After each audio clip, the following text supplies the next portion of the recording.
All right, so we are continuing our study of worship, and the section we're looking at is worship in the Old Testament, and the section of that section that we're studying is the types and shadows of the tabernacle.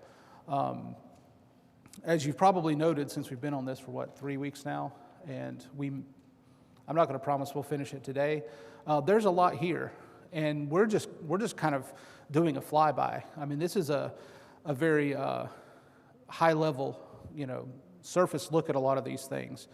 But I think it's important to note these things just because everything in the Old Testament does point to the New Testament. It's all preparing for the New Testament. The temporary nature of the tabernacle itself implies something to be established in the future. And something that I was thinking about this week as I was kind of mulling over the class in general, and we'll talk about this a little bit in the next lesson as well, but the idea of the tabernacle itself, by its nature, is temporary. And you might think, well, the temple was built, and the temples, buildings are typically not considered to be temporary. And this may be something that, again, it's a thought that occurred to me, but I'm trying to rack my brain to figure out where in the Old Testament God commanded that David build a temple. Where's the command to build the temple? We have a command for the tabernacle. That's very clearly established. I'm not saying there isn't one, but I can't get it in my head. I can't remember, so I'm going to have to study and see if I can find it. Make sure I'm at the right spot here. I think it was last week or the week before I started way too early. Like I retreaded a lot of ground, so I don't want to do that to you again. We'll retread a little bit of ground here. But anyway, it's just a thought about that. But even if there was the command to build the temple, the fact that the temple was to be temporary is clearly established in the New Testament times. In AD 70, when the temple was destroyed by the Romans, it was thoroughly destroyed. And of course, Christ prophesied that that would happen and that it would be totally eradicated. And to this day, there is not a temple, a physical temple. There is a spiritual temple, and that's what we are as Christians. The church is the spiritual temple. Let me clarify that. So, but as we move along, looking at the different aspects of the holy place, we got last week to the actual tabernacle itself. We got to the holy place, and we started talking about the table of showbread, also known as the table of the bread of presence. The word showbread actually literally means the table of the face, or face bread.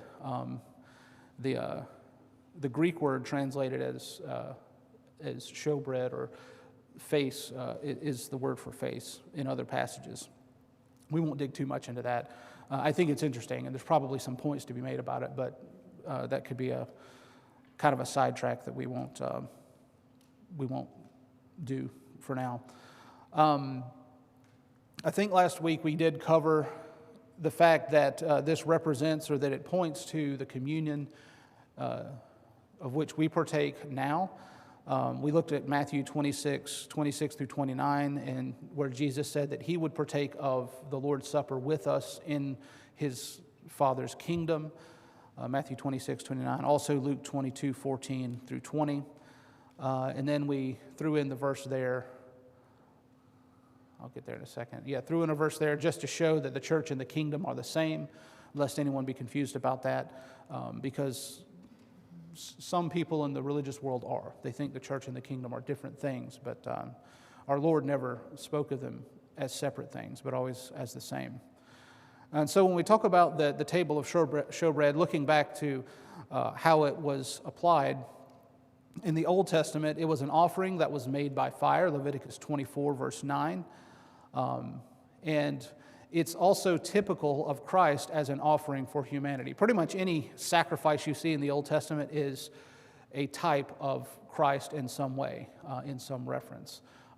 They all have their different applications, as we noted several lessons ago, but they all tie into Christ in some way or another, which is because he's the one for all sacrifice. He covers it all. He handles all of the things because of his nature being perfect, being that perfect sacrifice.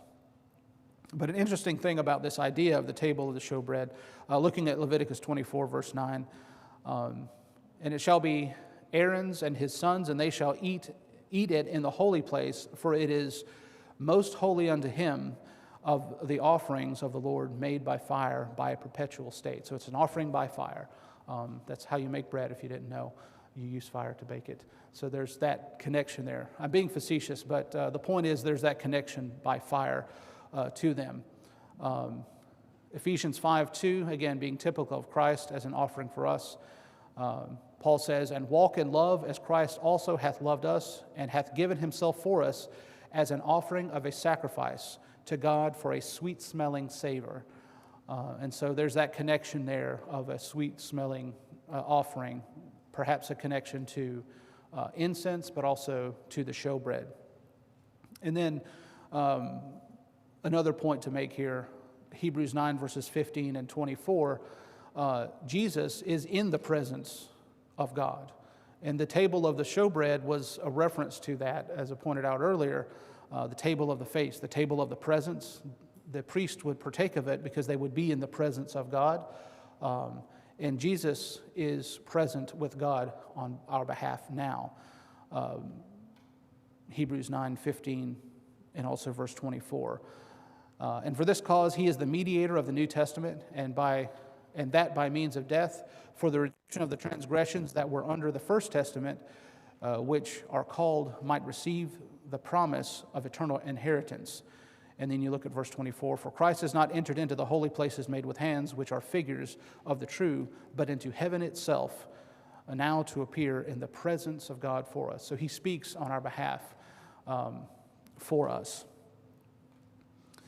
But then moving on, because we covered most of the showbread stuff last week, now we move to the altar of incense, and this represents the prayers of God's people. It represented that in the Old Testament, Exodus chapter 30, verses 1 through 10.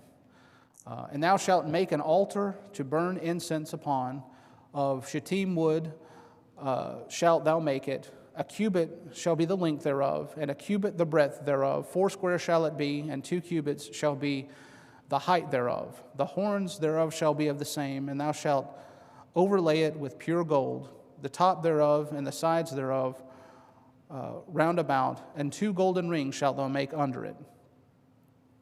I lost my place there. Under the crown of it, by 2 corners thereof. Upon the 2 sides of it shalt thou make it, and they shall be 4 places for the staves to bear withal. And thou shalt make the staves of shittim wood, and overlay them with gold. And thou shalt put it before the veil that is by the ark of the testimony, before the mercy seat that is over the testimony, where I will meet thee. And Aaron shall burn thereon sweet incense every morning when he dresseth the lamps, and shall burn incense upon it. And when Aaron lighteth the lamps at even, he shall burn incense upon it, a perpetual incense before the Lord throughout your generations. Ye shall offer no strange incense thereon, nor burnt sacrifice, nor meat offering, neither shall ye pour drink offering thereon. And Aaron shall make an atonement upon the horns of it once in a year, with the blood of the sin offering of atonements. Once in the year shall he make atonement upon it. Throughout your generations, it is most holy unto the Lord. So there's a lot there, but there's the passage that establishes the idea of the altar of incense. As mentioned, it represents the prayers of God's people appealing to God, and we have the verses there to point that out. Psalm 141, verse 2, let my prayer be set before thee as incense, and the lifting up of my hands as evening sacrifice. So you see that connection between incense and prayers. Revelation chapter 5, verses 8, and also 8, verses 3 and 4. And when he had taken the book, the 4 beasts and 24 elders fell down before the Lamb, having every one of them harps and golden vials full of odors, which are the prayers of the saints. So you see the connection to the incense there. And then Revelation verses 3 and 4. And another angel came and stood at the altar, having a golden censer And there was given unto him much incense, that he should offer it with the prayers of all the saints upon the golden altar, which was before the throne. And the smoke of the incense, which came with the prayers of the saints, ascended up before God out of the angel's hand. So you see the figure there of incense and prayers going hand in hand. So we have that reference also. Fairly straightforward, not a whole lot of detail there necessarily that we'll get into for now. The next is the lampstand. So a couple of elements about this as far as the scriptures we're going to read. We have its design and then also its application. So first the design, Exodus 25 verses 31 through 40. And thou shalt make a candlestick of pure gold, of beaten work shall the candlestick be made. Its shaft and its branches, his bowls, his knops, and his flowers shall be of the same. And 6 branches shall come out of the sides of it, 3 branches of the candlestick out of one side, and 3 branches of the candlestick out of the other side. 3 bowls made like unto almonds, with a knop and a flower in one branch, and 3 bowls made like almonds in another branch, with a knop and a flower. So in 6 branches shall come out of the candlestick, and in the candlestick shall be 4 bowls like unto almonds, with their knops and their flowers. There shall be a knop under 2 branches of the same, and a knop under 2 branches of the same, and a knop under 2 branches of the same, according to the 6 branches that proceed out of the candlestick. Their knops and their branches shall be of the same, and it shall be one beaten work of pure gold. And thou shalt make the 7 lamps thereof, and they shall light the lamps thereof, and they shall make that they may give light over against it. And the tongs thereof and the snuffle dishes thereof shall be of pure gold. Of a talent of pure gold shall he make it, with all these vessels, and look that thou make them after their pattern, which is showed thee in the mount. So a lot of knops mentioned there. A knop is just like a nodule. It's a decorative element of these things. So a point to be made about this, and this is something like when you look at the tabernacle and then the temple itself, these were very beautiful structures, very detailed, very ornate, made of pure and beautiful materials representative of the purity of God. So there's even that element, like all these details are references to the glory of God. When you saw the tabernacle, you knew that it was something special. It wasn't just a tent. When you saw the temple, you knew that it was something special. And when you see the church, you should know that there is something special about it. I'm not talking about the building, of course. When you see Christians assembled together, there is a uniqueness to it. Last week we read about Christians being a peculiar people. And in the modern sense of that term, are Christians peculiar? Yes. The world will find us strange. That's what we use the word for. But I went and did a little bit more research on the word peculiar in the Bible. And the word just means a chosen people, a selected people. There's actually quite a bit we could study on that. Maybe I'll do a sermon on it sometime. But it's a very interesting, very important word in our Bibles. But Christians are a chosen, a specific people, a paid-for people in a sense. And we'll be recognized if we conduct ourselves as we should. It might be a positive recognition, it might be a negative one, depending on the circumstances. Exodus chapter 27, verses 20 and 21 explain a little bit about how this candlestick was used, how the lampstand was used. And thou shalt command the children of Israel that they bring thee pure oil, olive beaten for light, to cause the lamp to burn always in the tabernacle of the congregation without the veil, which is before the testimony. Aaron and his sons shall order it from evening to morning before the Lord. It shall be a statute forever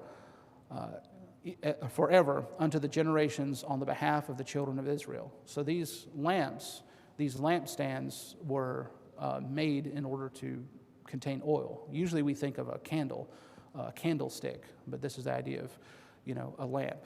This might be a very poor comparison, but if you think of Aladdin's lamp, it would have a basin for oil, and you would light it with a wick, and it would produce light. So a similar idea to that, but just not exactly the same shape. One of these days I'll find a good picture of what this would represent, but I don't have one yet. Working on it. So the holy place and the lampstand, continuing on in its comparison in the New Testament. A lot of factors here that we can, surmise. They might all be applicable, or one of them might be applicable, or I may have missed one, but we'll look at all of these.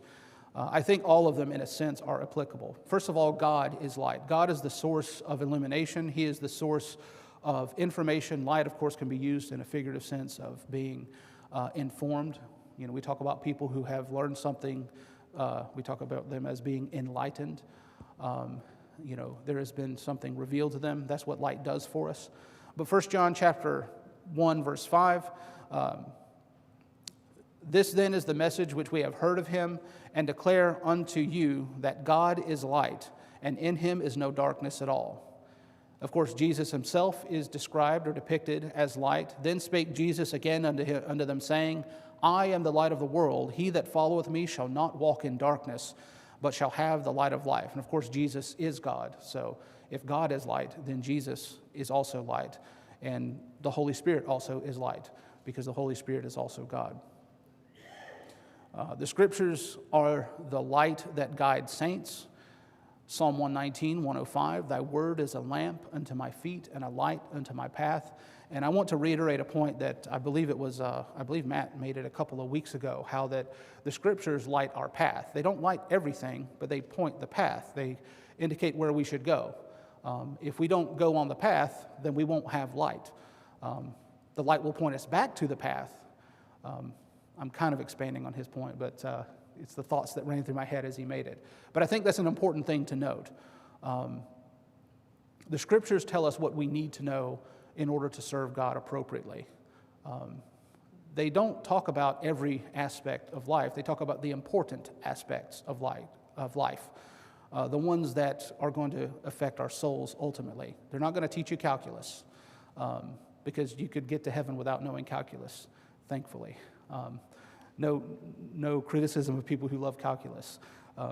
I would love it if I could understand it, probably. But anyway, all joking aside, the scriptures talk about the things that we need in order to get to heaven and serve God appropriately. 2 Peter chapter 1, verse 19, we also have a more sure word of prophecy, whereunto ye do well that ye take heed, as unto light that shineth in a dark place until the day dawn and the day star rise in your hearts. So Peter is actually comparing the New Testament with the Old Testament. The Old Testament, there are a lot of mysterious things. It's called a mystery. Paul repeatedly refers to this idea of a mystery that he's revealing to us, things that under the Old Testament they didn't fully understand. But now in the New Testament, we have a fuller understanding of the things that we need. So it's if the Old Testament was a light, the New Testament is maybe a brighter light, I don't know, or a more focused beam of light. You have to be careful with metaphors because you can take them too far. So, but God's people have to walk in the light. If you're going to be a child of God, a servant of God, you have to walk in the light. If you don't, that's an indication that you're not a child of God, or at the very least, you're an erring child of God. Ephesians chapter 5, verses 7 and 8, be not therefore partakers with them, for ye were sometimes darkness, but now ye are light in the world. Walk as children of light. So he's contrasting the way that they used to be, the way they used to live, particularly, I believe, a reference to the Gentiles. Don't live like the Gentiles do, but live like Christians do. 1 John chapter 1, verse 7, but if we walk in the light as he is in the light, we have fellowship one with another, and the blood of Jesus Christ, his Son, cleanseth us from all sin. So again, a condition of the fellowship that we have with each other, but also with God, is that we walk in the light. That's a choice we have to make. Notice he doesn't say stand in the light or sit in the light. Walking implies activity. It implies progression. And so we have to do stuff. We have to be active in the light as well. We have to follow the path, not just stare at it or identify it. And so there's some deeper points we could probably make there. But also, when we talk about this light and the effects of the light on us and on the world, Christians are the light of the world. So if the gospel, if the Bible is the light for us, and then we follow that light, Christians are the light unto the world. We might be like that beacon that points people to Christ. And I had a brother in Christ tell me one time, make a very good illustration about, being a preacher or being a teacher in some way, and following people to Christ and so forth. He says, he would say that you should only ever follow me in as much as you can see Christ over my shoulder. And I like the way he phrased that. Like, you can't follow a man to God if he's not going toward God, is the meaning of that. But that's what we as Christians are to be. You and I might be the only Bible that people in the world will ever read. Their only contact with the God of the Bible might be through us. And so it's up to us to be that light that leads them to him. Philippians 2:14 and 15, Paul says, "Do all things without murmurings and disputings, that ye may be blameless and harmless, the sons of God without rebuke in the midst of a crooked and perverse nation, among whom ye shine as lights in the world." And then Matthew 5, verses 14 and 15, "Ye are the light of the world. A city that is set on a hill cannot be hid. Neither do men light a candle and put it under a bushel, but on a candlestick, and it giveth light to all that are in the house." That's the nature of light, is that it reveals things. It helps guide people. And as Christians, it is our responsibility to do that very thing. How do we do it? Well, we live the Scriptures. We let God's light shine through us. I don't think I have it in my notes here, but there's a passage in the Old Testament, if you recall, when Moses got to see not the face of God, but he got to see the after effect of God. He asked God to let him see him, and God said, "You can't. You can't see me and live." Literally see me and live. So he allowed Moses to see it. The King James Version says his hind parts. I think the correct rendering of that is his, like, after he passed. And Moses, whatever Moses did see literally, it affected him so that when he came down from the mountain, his face shone, and shone so much that people couldn't look at him. And the point that we should take from that is when we interact with God, people should recognize it. If people don't see God in us, then there's a problem. We haven't been getting close enough to God. So there's your little sermonette for the day. There's going to be a lot more probably. We're talking about types and shadows, so it's all kind of a sermon in a way. So as we move on from the holy place, we looked at all of the elements of the holy place, but let's look at the most holy place, the Holy of Holies. The Latin term is Sanctum Sanctorum. I just like the sound of that. It's really cool. You comic book nerds will know where that reference goes to. But the Holy of Holies, the most holy place. A couple of interesting things about it. We'll talk about the veil. We'll talk about the censer that's in there. And we'll talk about the Ark of the Covenant and the things found inside it. And then we'll talk about the high priest and some of the things associated with the high priest that have some points to be made. So the veil. You could probably see the little highlighted. I put an arrow there for clarification because of the material that I had. But the veil separated between the holy place and most holy place. You couldn't just see inside there. Exodus 26, verses 33 and 34. Only the high priest could pass through the veil. Numbers 18, 8 through 10. The veil represents death in the New Testament. We'll look at those verses in a moment. It was only through Christ's death that the separation between God and humanity was removed. And then, of course, Christ conquered death so that we can conquer death. He defeated death so that we can. So, make sure I'm not, yeah, okay. So the veil, Exodus 26, 33 and 34. Thou shalt hang up a veil. Notice it's spelled V-A-I-L in the King James. I don't know why. It's just Old English, I suppose. Under the taches, that thou mayest bring it thither within the veil, the ark of the testimony, and the veil shall divide unto you between the holy place and the most holy. And thou shalt put the mercy seat upon the ark of the testimony in the most holy place.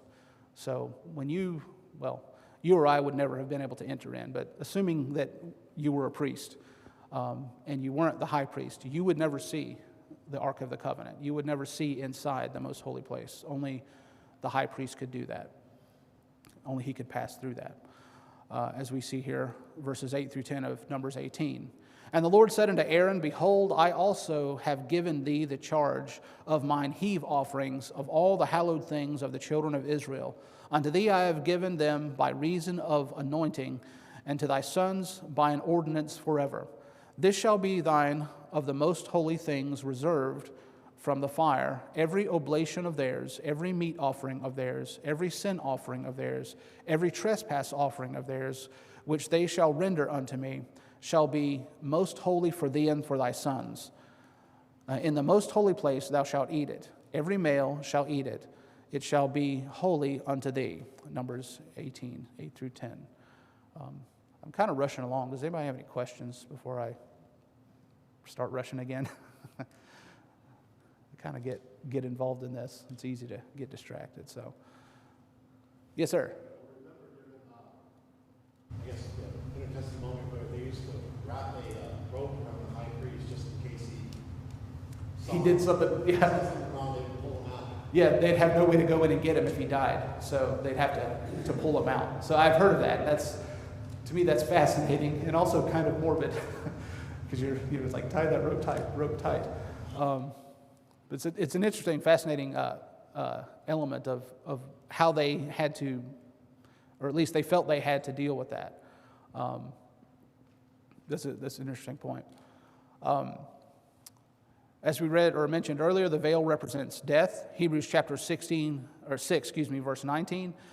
Which hope we have as an anchor of the soul, both sure and steadfast, and which enter into that within the veil. Now, if you read the rest of chapter 6, you'll see the connection between the veil and death. But Christ is our hope, which passed into that veil for us. We have the song, We Have an Anchor That Keeps the Soul. Beautiful song, but it's a reference to this verse. Hebrews chapter 10, verse 20. By a new and living way, which he that hath consecrated for us through the veil, that is to say, his flesh. So his flesh served as that kind of the way to break that separation or that veil for us. Christ's sacrificial death removed that veil. Matthew 27:51, if you recall, it says, Behold, the veil of the temple was rent in twain from top to bottom, and the earth did quake, and the rocks rent. The interesting thing is that it was rent from top to bottom, and I don't know if there is a significance to that, except that God points it out to us.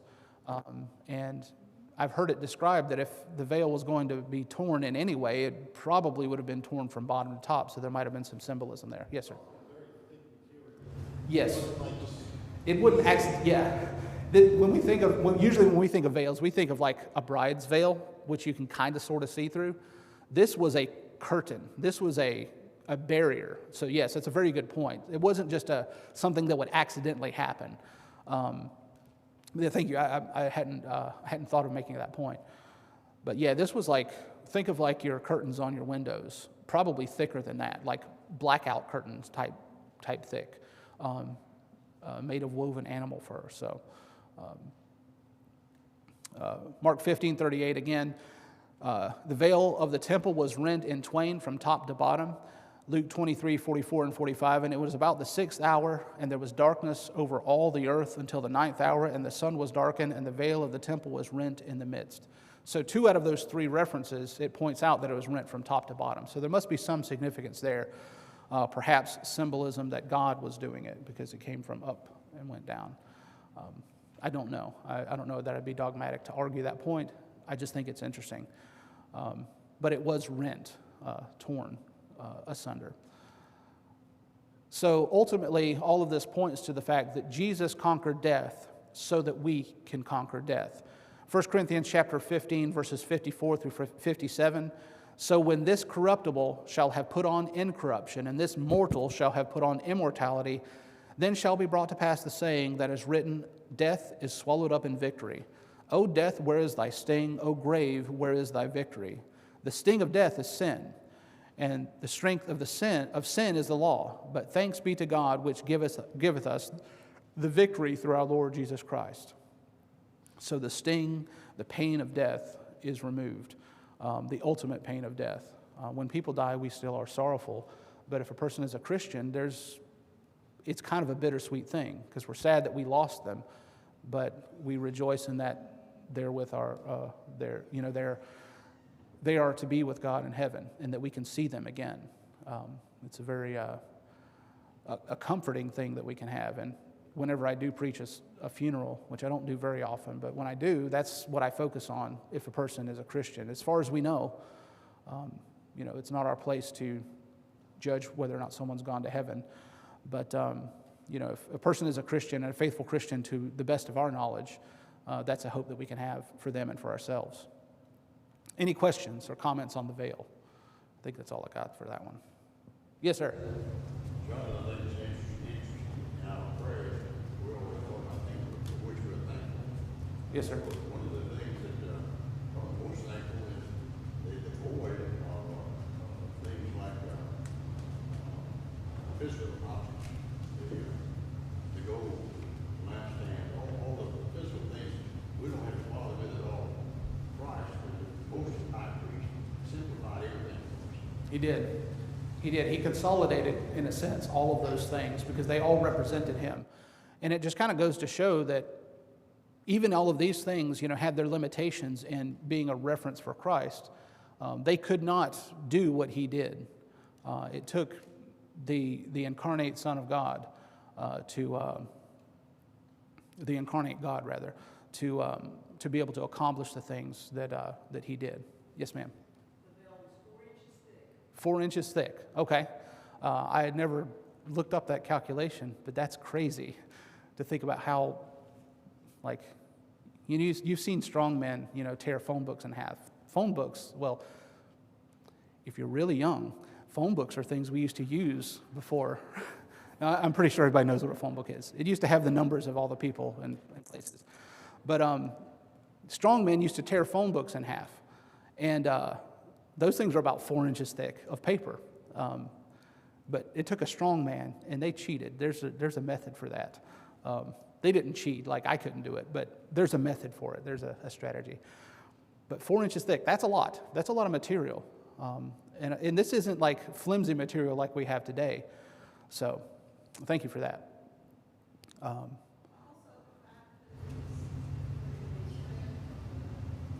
top to bottom. Yeah, man couldn't do that.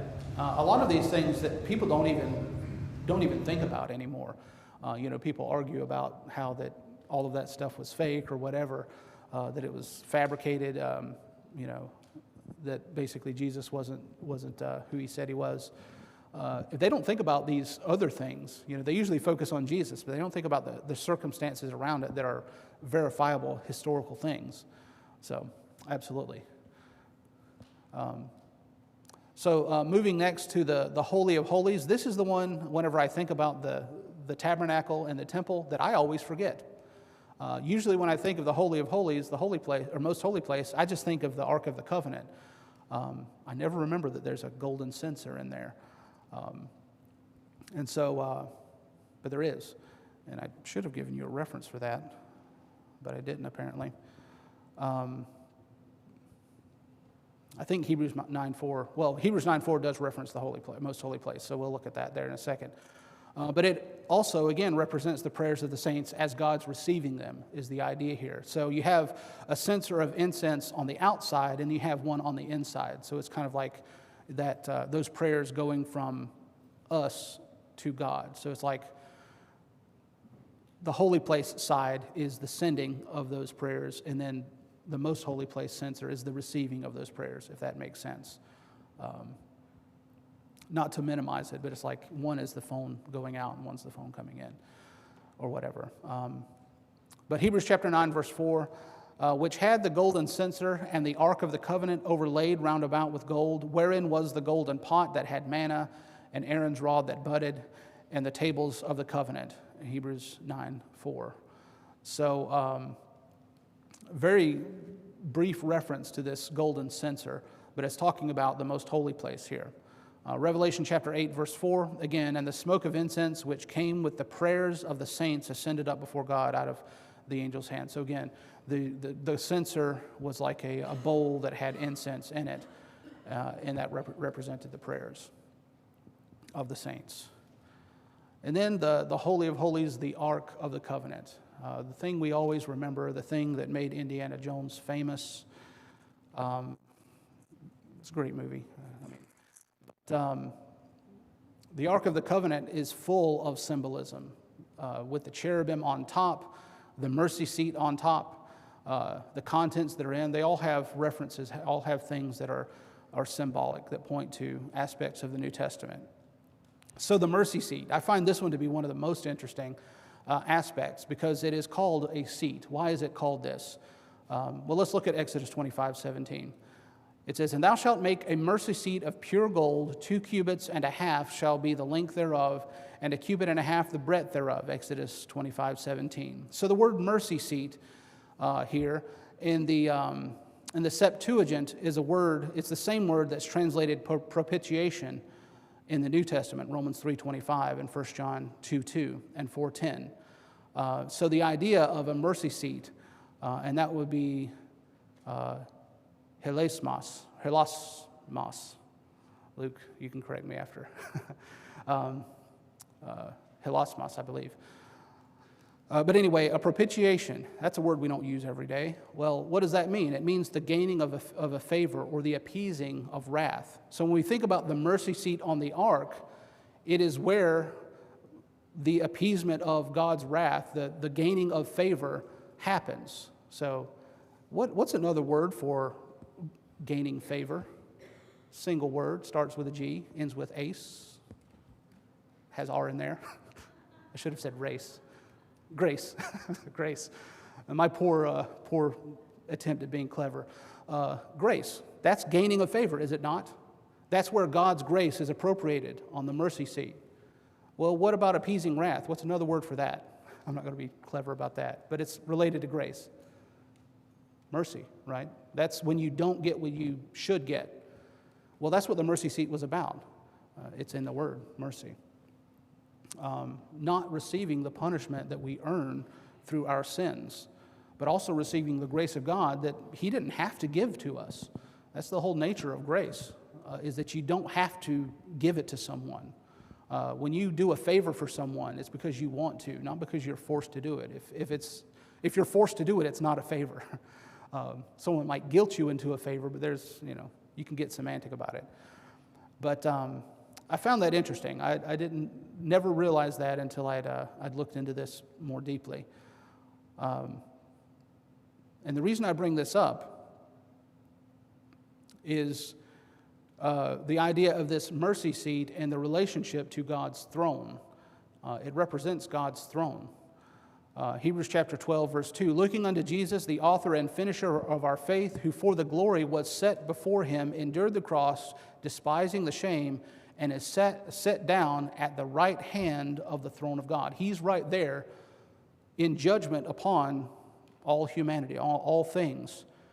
But He's also the grace that God gives us. He's also the source of the mercy that God provides for us. He is our mediator. He is our spokesman. He is speaking on our behalf, sitting beside God, on the Father, on the throne. To me, that's a wonderful thought, a comforting thought. The person who died for me and paid for my sins is the person who's standing right there defending me whenever I stumble.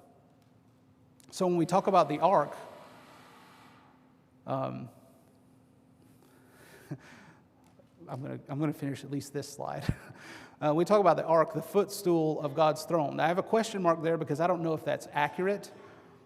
But you have God on the throne, and then you have the ark, which is beneath the mercy seat. If the mercy seat is a throne, the ark is beneath the mercy seat. So the idea of a footstool there. And there's some references that we have here that suggest this may be the case. 1 Chronicles 28:2.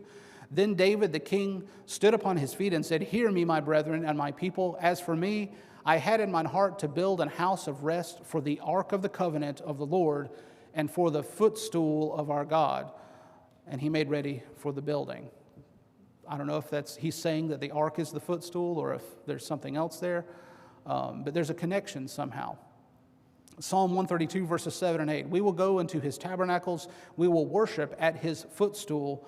Arise, O Lord, unto thy rest. thou and the ark of thy strength. So again, a connection between a footstool and the ark. I don't know if, again, I'm not going to try to argue this point, but there may be some kind of connection, because when we go before God, what do?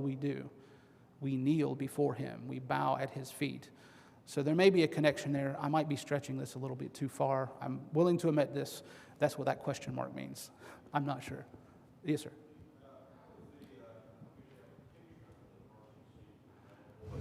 How is it related to the ark? I've always thought It's kind of like a lid in a way. The mercy seat sat between the cherubs. They were on top of the ark. But if you look at the description you just read, the mercy seat was 2.5 cubits long and a cubit and a half wide. So that couldn't be it. Yeah, it's I haven't yet found a depiction that seems to be satisfactory. That's what I always thought.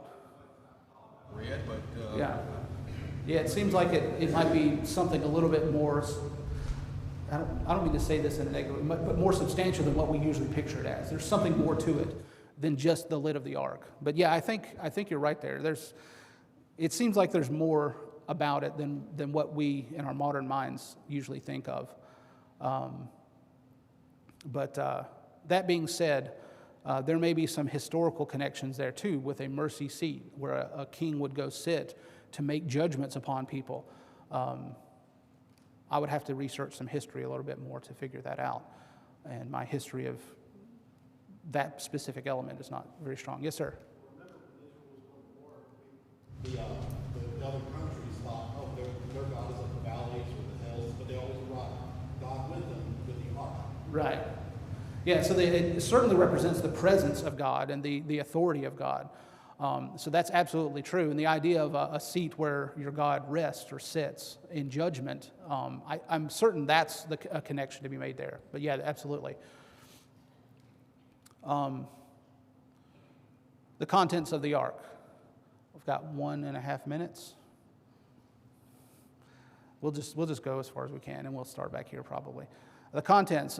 Moses said unto Aaron, take the pot and put an omer full of manna. An omer is just a measurement, a unit of measurement, similar to a cup, but not exactly a cup.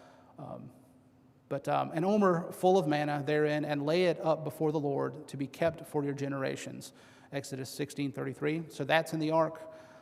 This is a shadow of the true bread of heaven, that is Jesus. It's a reference to the manna that they partook while they are in the wilderness, that God provided miraculously for them. You have manna that comes from heaven, food, sustenance for them. Jesus is our spiritual sustenance. It's not really hard to make the connection there. Jesus said very clearly, John 6:48, I am the bread of life. This is that bread which came down from heaven. Not as your fathers did eat manna, but are dead. He that eateth of this bread shall live forever. So there is a clear connection between Jesus being the bread of life and manna being material bread that provided physical sustenance. So I don't know that there's any room for wiggle there. We'll pick up on the tablets of stone next week because I've got 14 seconds according to the timer. And so I will leave it at that. But thank you all for your comments, your questions. We will continue there next week.